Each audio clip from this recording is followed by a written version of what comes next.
today I am going to discuss about rule 3. আজকে আমরা আলোচনা করব কি প্র্যাকটিস মানে চর্চা করা অর্থ দিয়ে। এটা কারেক্ট প্রোনাউন্সিয়েশন আমরা করব প্র্যাকটিস। এভরিডে আমরা একটা করে রুল দেব। স্পোকেনে শুধুমাত্র এভরিডে একটা করে রুল দেব, একটা করে রুল বা স্ট্রাকচার দিয়ে হাজার হাজার সেন্টেন্স মেকিং করতে পারবা, মানে তৈরি করতে পারবা। তো প্রথমে আছে দেখো রুল 3 তে আছে প্র্যাকটিস মানে চর্চা করার অর্থে ব্যবহার হবে। একটা স্ট্রাকচার আছে practice plus verb plus ING plus object. তো প্র্যাকটিসের পরে ভার্বের সাথে কি দিবা? আইএনজি। কারণ প্র্যাকটিসে একটা প্রিন্সিপাল ভার্ব, তো প্র্যাকটিসের পরে যদি আরেকটা ভার্ব বসে সেটার সাথে আইএনজি হয়, এই কারণে বসে।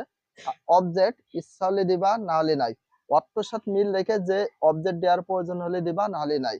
কোনোটাই এক্সাম্পলে আমি দিয়েছি আর কোনোটা দিইনি। দেখো আমি টোটাল দিয়েছি 9টা মতো এক্সাম্পল বা প্র্যাকটিসের জন্য দিয়েছি, আর বাকিগুলো হাজার হাজার একশো একশো সেন্টেন্স মেকিং করা শুরু করতে হবে। তো ফর এক্সাম্পল হিসাবে নাম্বার 1 আছে প্র্যাকটিস স্পিকিং ইংলিশ। ইংরেজিতে কথা বলা চর্চা করো। তাহলে প্র্যাকটিস স্পিকিং ইংলিশ, ইংরেজিতে কথা বলা চর্চা করো। এই সেন্টেন্স গুলো যত বেশি মুখে বলবা তত মানে মুখের জড়তা বা ফ্লুয়েন্টলি হবে, মানে দূরত্ব হবে।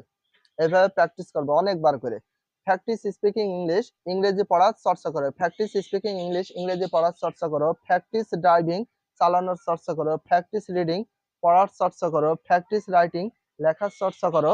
প্র্যাকটিস স্লিপিং আর্লি, দ্রুত ঘুমানোর চর্চা করো। প্র্যাকটিস ইটিং মোর, অতিরিক্ত খাওয়ার চর্চা করো।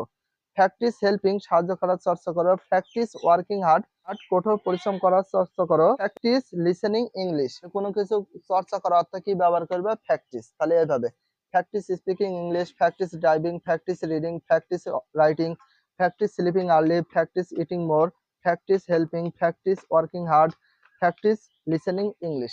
তাহলে প্রতিদিন আমরা একটা করে স্ট্রাকচার বা রুল দেব, এটা দিয়ে অনেকগুলো সেন্টেন্স মেকিং করা ট্রাই করব। ঠিক আছে, এটা সম্পূর্ণ পড়া থাকবে, মনে থাকে যেন।